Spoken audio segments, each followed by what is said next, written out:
मुबारक है तू ऐ बाप आसमान और जमीन के खुदावन कि तूने बादशाहत के राज महज छोटों पर जाहिर किए हैं। आज हम मुकद्दस मत्ती की इंजील उसका 19वां बाब और उसकी आयात 13 और 14 पर ध्यान और ज्ञान करेंगे और आज हम बच्चों के साथ मोहब्बत इसके बारे में सुनेंगे। तब बच्चे उसके पास लाए गए ताकि वो उन पर हाथ रखे और दुआ करे, लेकिन शागिर्दों ने उन्हें झिड़का। मगर यीशु ने उनसे कहा कि बच्चों को रहने दो और उन्हें मेरे पास आने से मना ना करो। छोटे बच्चों में अक्ली तौर पर मोहब्बत को उसकी आला तरीन शक्ल में समझने की सलाहियत नहीं होती। रवायती तौर पर 7 साल की उम्र के करीब बच्चे चीजों को जानना और समझना शुरू करते हैं। बेशक वो अभी तक उस तोहफे को पूरी तरह से नहीं समझते, उसके बावजूद बच्चे और यहां तक के शीरखार भी हमारी और खुदा की मोहब्बत हासिल करने के काबिल हैं। जैसे जैसे बच्चे बड़े होते हैं वो मुशाहिदा, तजर्बा और खास तौर पर अपने वालिदैन की मदद के जरिए से सीखते हैं कि मोहब्बत का क्या मतलब है। इससे उनके ज़हनों को उम्र के बढ़ने के साथ मोहब्बत के लिए अपना आजादाना इंतखाब करने में मदद मिलती है। लेकिन अगर एक बच्चे को मोहब्बत में बढ़ने वाला नौजवान बनना है तो उसके लिए अच्छी मिसाल से ज्यादा उन्हें फजल की जरूरत है। बपतिस्मा का फजल उनकी जिंदगियों में इस फजल का बुनियादी जरिया है। बहुत से लोगों के लिए बपतिस्मा का सैक्रामेंट नए पैदा होने वाले बच्चे को खुदा के खानदान में शामिल करने और उसका इस्तकबाल करने की एक अच्छी तकरीब है, लेकिन दर हकीकत ये एक तकरीब से कहीं ज्यादा बढ़कर है।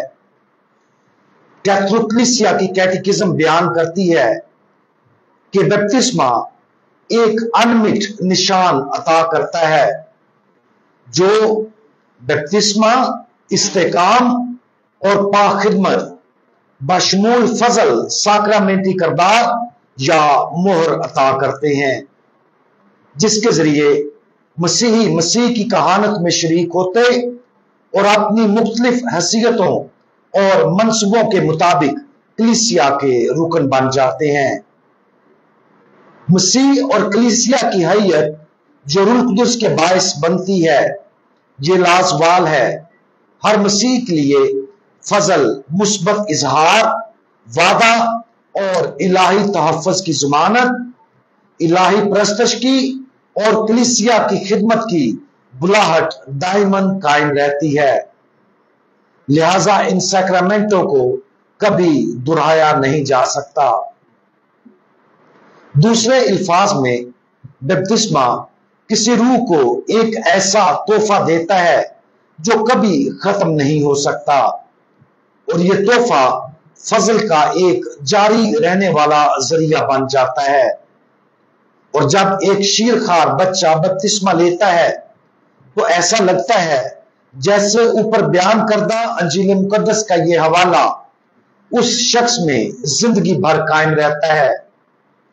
इस सैक्रेमेंटी फजल की वजह से यीशु उस बपतिस्मा याफ्ता रूह से मुसलसल कहता है, मेरे पास आओ।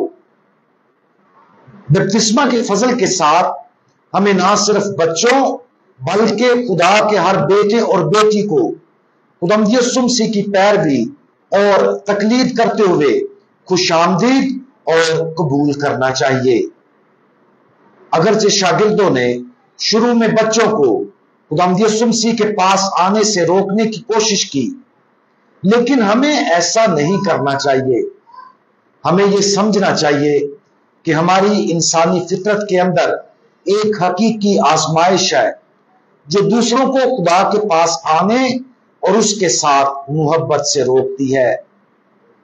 गुस्सा, गुरूर, हसद और इस तरह की चीजें हमें दूसरों में तब्दीली और खुदा का उन्हें अपने करीब लाने में रुकावट बन जाती है। जब ये आजमाइश हमारे अंदर शुरू हो तो हमें खुदावंद यीशु मसीह को यह कहते हुए सुनना चाहिए, बच्चों को मेरे पास आने दो और उनको मत रोको। आज खुदावंद यीशु मसीह के इन नर्म और दावती अल्फाज पर गौर करें। किसी ऐसे शख्स को ज़हन में रखने की कोशिश करें जिसे हम खुदावंद के पास आने से रोकने की कोशिश कर सकते हैं। क्या हम तमाम लोगों की पाकीज़गी चाहते हैं? क्या हमारी जिंदगी में कोई ऐसा है जिसे यीशु के पास आने, गले लग जाने और बरकत मिलने में हम उसकी हौसला अफजाई करने में मुश्किल महसूस करते हैं? खुदावंद यीशु मसीह के दिल को सामने रख कर देखें और दूसरों को गले लगाने को अपना फर्ज समझें, जैसा कि उसने उन बच्चों को गले लगाया था। जितना ज्यादा हम मसीह की मोहब्बत का आला बनेंगे, उतना ही हम रोजाना दूसरों को अता की गई खुदा की बरकत से खुश होंगे। हम दुआ मांगे। हमारे मेहरबान खुदावंद, आप तमाम लोगों को अपने फजल में शरीक होने का खैर मकदम करते हैं। आप हर बच्चे और खुदा की तमाम मखलूक को अपनी मोहब्बत में शरीक होने के लिए खुश आमदीद कहते हैं। बराए करम हमारे लिए भी अपने इस खैर मकदम को बढ़ाएं और अपनी लामहदूद मोहब्बत के इस तोहफे को कबूल करने में हमारी मदद फरमाएं और दूसरों के लिए आपकी मोहब्बत का एक बेहतर जरिया बनने में हमारी मदद करें, ताकि जब दूसरे आपके पास आने की कोशिश करें तो हम उनकी राह में रुकावट ना बने। खुदावंद यीशु मसीह, हमारा भरोसा आप पर है। आमीन।